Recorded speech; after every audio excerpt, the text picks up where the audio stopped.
Magandang araw mga katanaw. Nandito po tayo ngayon sa Paradise Farm. Titignan po natin yung pinunla nating kape. Kung sumibol na, kung ano. Tapos dadaan tayo dito sa mga lansunis dito sa ibaba ng aking kubo. Punta po tayo dito banda. Yan po, pababa tayo doon. Ito po yung bahagi sa ibaba ng aking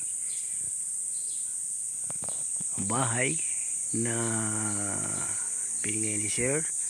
At yan po, may malaki pong puno dito na mangga. Ito'y panahon pa raw ng hapon.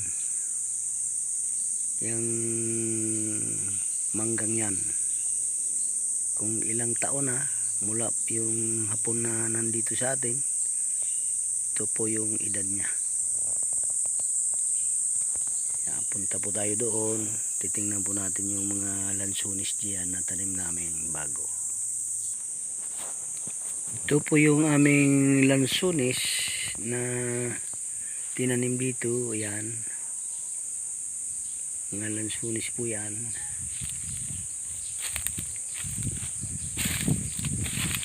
Malalaki na po. Ito idugtong. Yan o, magkahilira po sila. Ayan doon, pataas. Saka pababa doon. Yan po. At pupunta po tayo doon sa punlaan ng kape. Dadirect tayo dito sa ibaba. May daan po din sa ibaba. Ito po tayo dyan.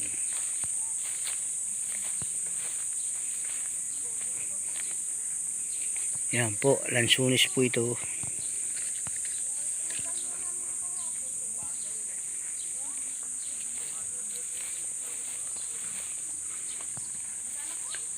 Yan.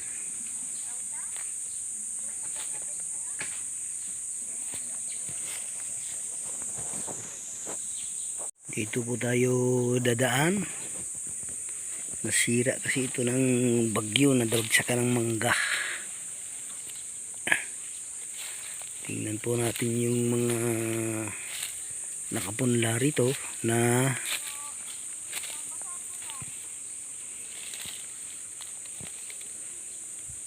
ito po yung aming punla. Alin ba dito yung kape?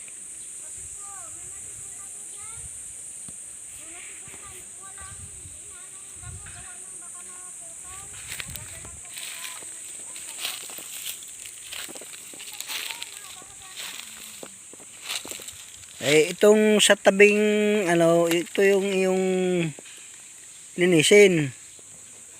Tabi ng punlaan. Alin, itong daanan? Itong daanan? Yung daanan?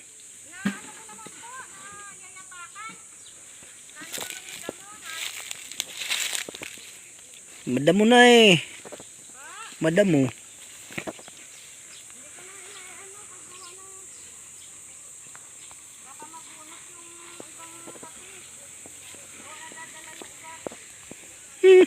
Talagang ayaw mo lang linisin. Ha? Ayaw mo lang linisin. Huwag na maraming dahilan.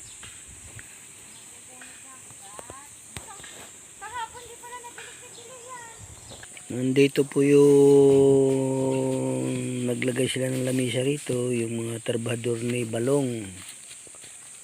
Yan, dito po sila natutulog sa kubo-kubong ito. Dating kubo na ito. Yan. Oh, madilim po. Walang ilaw.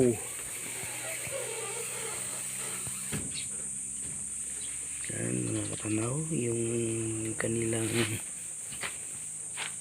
kubatso. warat-warat na rin po yung bubong. Ayan. Dapat ayumahin lang para gumanda. Mayroon pala naman silang extension dito. May ilaw.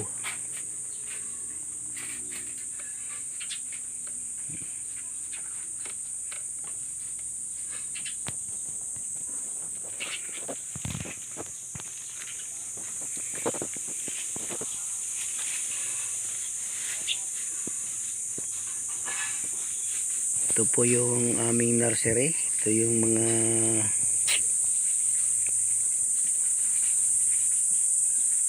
yan po yung mga durian po namin hindi pa naitanim. Saka ito po yung kahoy. Mga kahoy na hindi naitanim.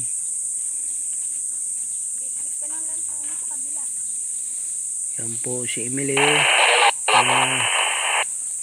Mga katanaw.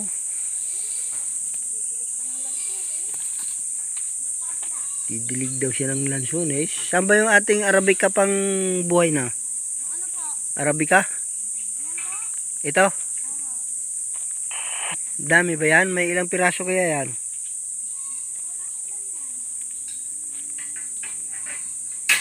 Tataas na, no?